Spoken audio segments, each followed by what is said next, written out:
When Jesus failed to meet their idea of what the Messiah would be like, they rejected him.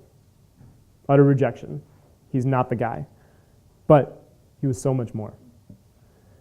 They expected an earthly king and ruler to be lifted high on the throne of Israel. But they got the king of the universe to come here on earth. They expected a ruler who would establish a lasting government, one that would not be toppled by the next kingdom that came. They got a battered, bruised, and mangled man, which they declared to be a criminal, and lifted on a cross. They expected a wealthy, powerful, and just ruler to bring them back to the glory days of Israel.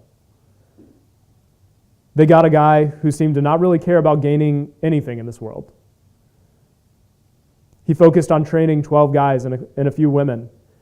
And he was a vagabond. He was someone without a home. He was a couch surfer. I mean, he just went from city to city without a home. He never owned property, really. And he taught that being the greatest of all was to be the servant of all. He washed his friends' feet.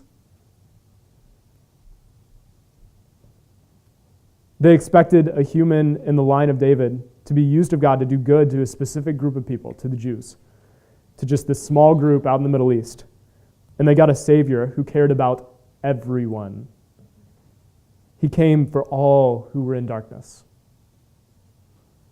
They expected a wise man who was in harmony with God to help them live more prosperously and in peace with their neighbors.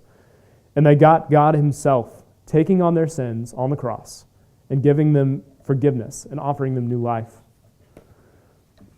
They got a king. They did get a king, but not the king they expected. They didn't just get a king. They got a prophet, but he wasn't just a prophet. Their idea of who Jesus was too small.